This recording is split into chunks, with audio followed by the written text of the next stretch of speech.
Diving in, getting on the power, getting the power to the ground. What in the world? Hey crew, I've got the key to that 23 Lexus LS500 F Sport.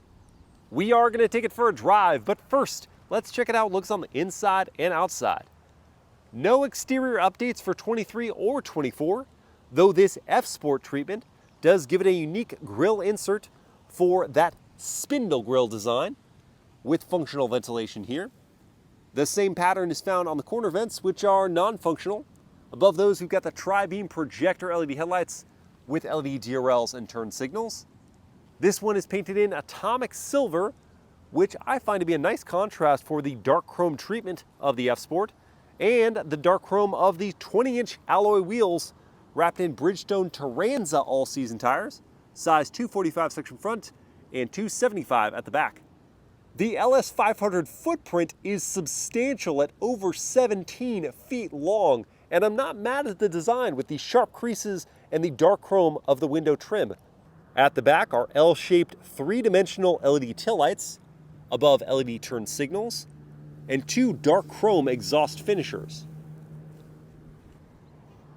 The current LS styling is starting to get a bit long in the tooth, especially here at the back end, but the sheer dimensions of this sedan still pack some wow factor. My question for you is, which generation LS looks the best? Let me know in the comments, and let's check out the interior. Opening up and looking inside at this F Sport two-tone red and black interior with leather seating, suede seat inserts, seat perforations, but no rear seat heating or ventilation as standard. It's a miss for me. This one has the optional twin sunroof setup. There's leather covering the door panel with suede inserts and contrast stitching. Nice padding for your armrest, one touch up down windows, aluminum trim, and an optional Mark Levinson 23 speaker sound system. We're also missing sunblinds as standard. Stepping over the Lexus aluminum tread plates to nestle behind my own seating position at 6 feet tall, where I find prodigious legroom. The seat back is all in leather. There's a large map pocket. No real foot pockets though, so thigh support is lacking.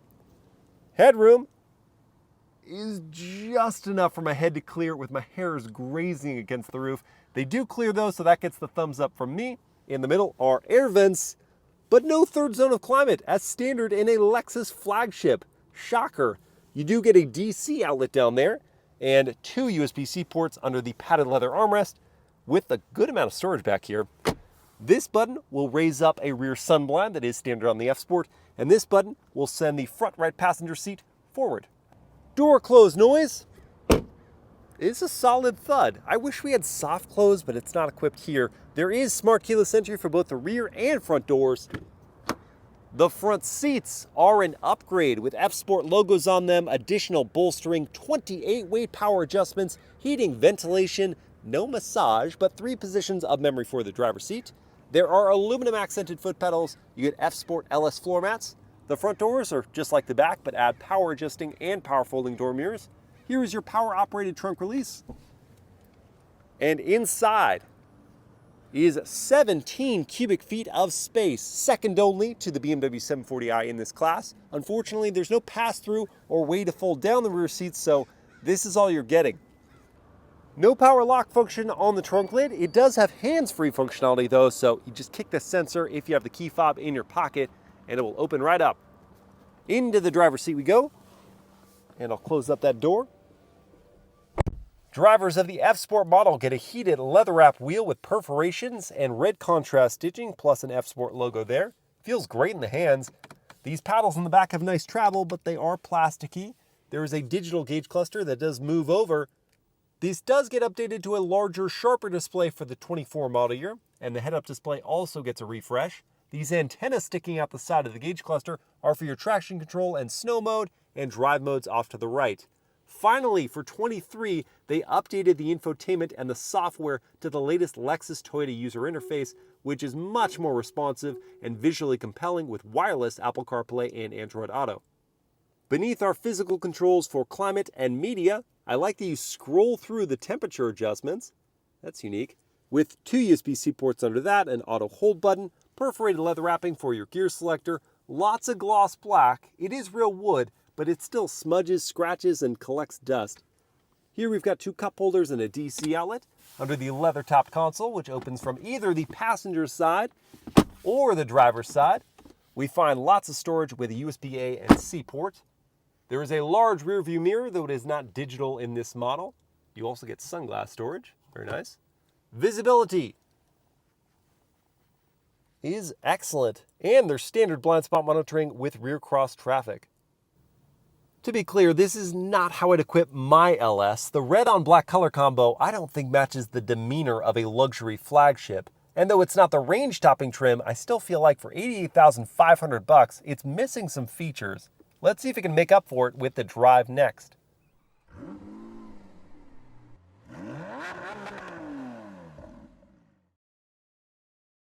All right, let's fire it up.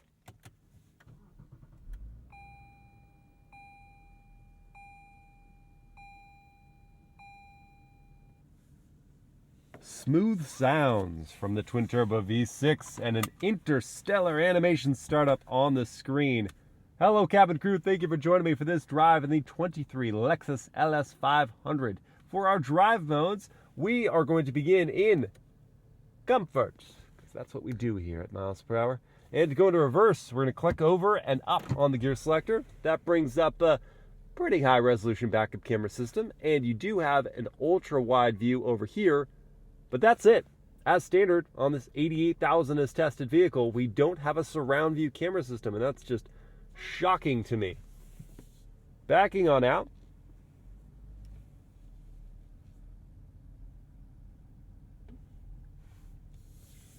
Click over and down to go into drive, and away we go.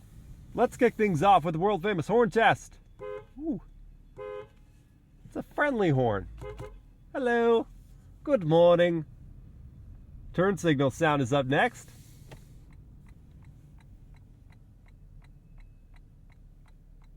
And that doesn't bother me, which is high praise for a signal sound. The powertrain in this LS500 is a 3.4-liter twin-turbocharged V6, making 414 horsepower and 442 pound-feet of torque. That is routed through a 10-speed automatic gearbox and sent to all 4 tires. And this is indeed a smooth 6 and a silky 10-speed. In the comfort drive mode, the throttle response, so graceful. You make your way up to speed, no problem. There's plenty of power and torque here. But you do so in a tender way. Just gently gets you there. And it can do so even more gracefully by going into eco mode. That really dulls the throttle response, so you're at maximum relaxation. The gear changes are ultra smooth in the background, and you're riding comfortably in this LS500 right away. These seats just caress your body, support you in all the right places. The only problem with them is that I'm sitting kind of high. I wish that I was sitting a little deeper into the driving experience, but I can't be mad at that view. Look at that. Sunlight glistening on the ocean as I meander down the roadway. The ride with these adaptive dampers of the S Sport tune is so composed. It just bobs gently over changes in the road surface, and the bumps are suppressed. They're suppressed well. But in the context of luxury flagships, thinking about the S-Class and the BMW 7 Series, it doesn't do so with quite the same authority of pummeling down those bumps so they don't disturb you at all. You do feel them a little bit more here in the LS500. Now we have a chance to test out the turning circle, so wheel fully cranked.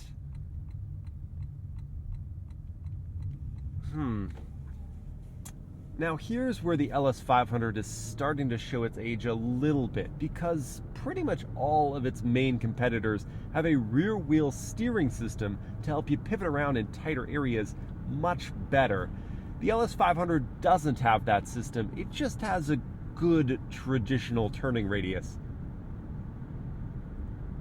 I do want to return to the ride quality for a second, because it's important we keep what I said in context. In context, yes, maybe its luxury flagship rivals have a slightly smoother ride over harsh bumps,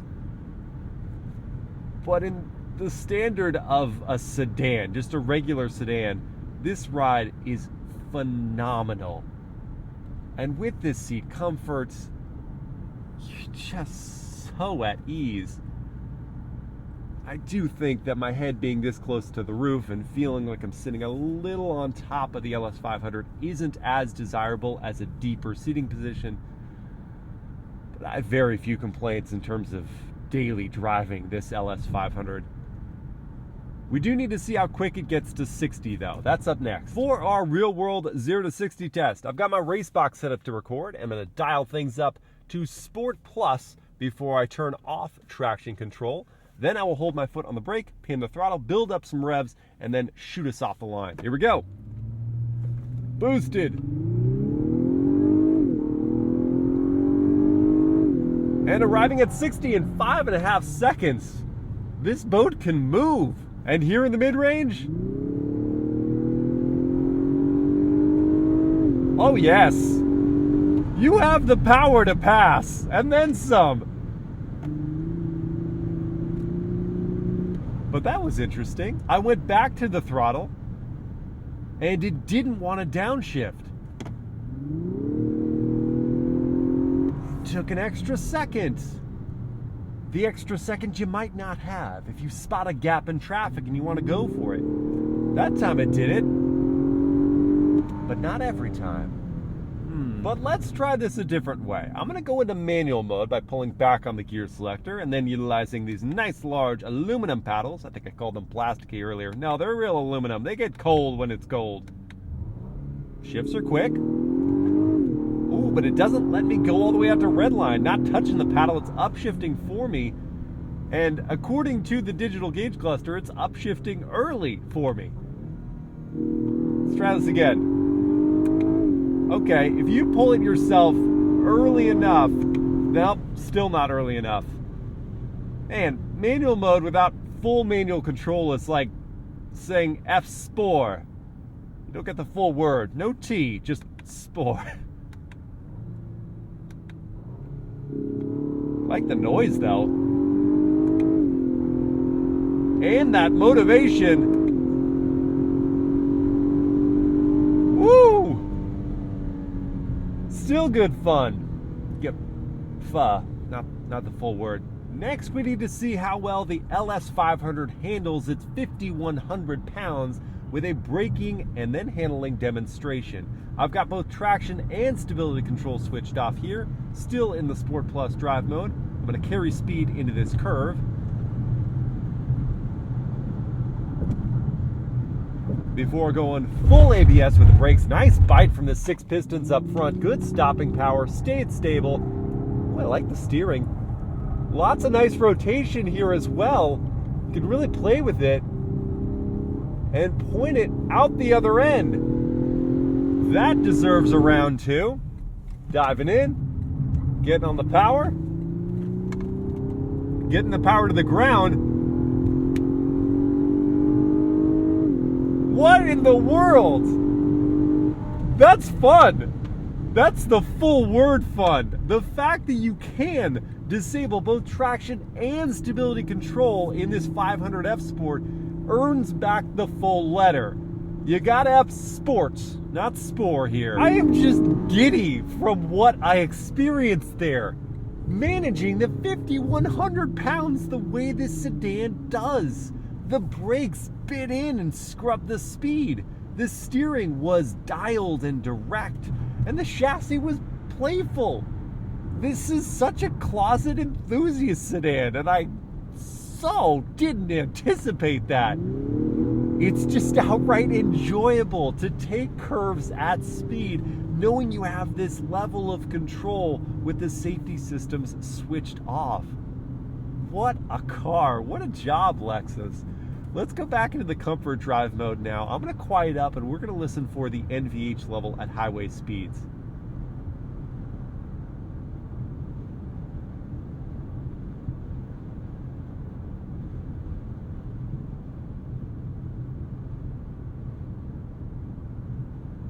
Well, road noise certainly isn't a factor here, but I do hear some bristling wind noise up by the sunroofs that somewhat obstruct the otherwise very quiet cabin ambiance. Still, you could have mellow tones of voice as you're having a conversation with your passengers, and that's most important.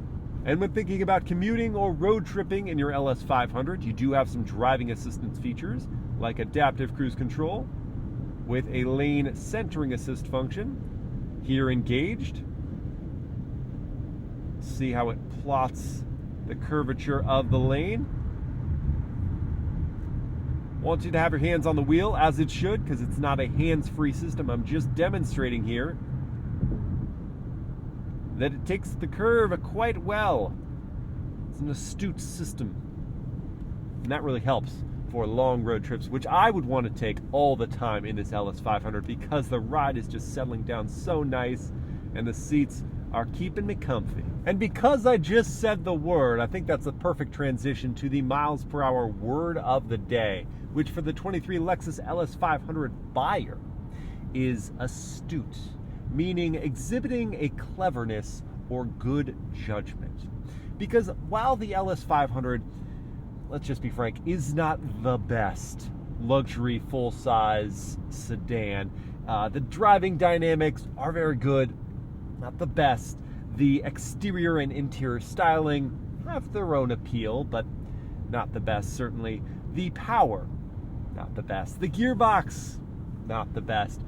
But all are quite solid. And so when you factor in these two very important details, then the buyer of the LS500 could be considered astute. And those two things are, one, the price point, which I'll share with you just in a moment, and the second is the reliability. You buy an LS500 and it's not going to be something that will give you a headache in the long term like some of its competitors could after a number of years. Just ahead of the pricing discussion, let's share the top speed and fuel economy. Top speed for the LS500 is 140 miles per hour, and the fuel economy is 17 mpg in the city, 27 on the highway, and 21 combined. The starting price for the entry-level LS is $78,500. The F Sport starts at $82,000, and this one, as tested, is $88,500. Introducing competitors now. We've got the Mercedes-Benz S500 that starts at $116,000. It makes 429 horsepower, gets to 60 in 4.6 seconds, and has fuel economy of 24 combined. Then we've got the BMW 740i that starts at $97,000. It makes 375 horsepower, gets to 60 in 5.1 seconds with fuel economy of 27 combined. And finally, the Genesis G90 that starts at $90,000. It also makes 375 horsepower, gets to 60 in 5.5 seconds with fuel economy of 21 combined. A brand new luxury flagship sedan for $80,000 is a wild proposition and only would be a bad move if that sedan wasn't good. But that's not the case for the LS500. It is a solid product. It rides nicely in the right color scheme. Not this one. It looks good on the outside and inside. The tech works fine. The seats are comfortable. It's got plenty of power. If you are budget conscious and if you're thinking about long-term reliability, this really is a good way to go. But as I said before, it's not the cream of the crop. It isn't the best. So if your budget isn't constrained, I say go all in. Get that Mercedes-Benz S500. Get that curb appeal. Get that interior dazzle, the latest and greatest from technology and safety features, and get the best ride quality with more power. That's my vote. Which would you guys choose, though, among the vehicles I mentioned? Mercedes-Benz S500, BMW 740i, Genesis G90, or this Lexus LS500. Let me know in the comments, and I hope you guys have enjoyed this POV drive review. If you did, please like, comment, and share it. Subscribe to the channel. Hit that bell to get notified, and I'll see you again next time. There we go.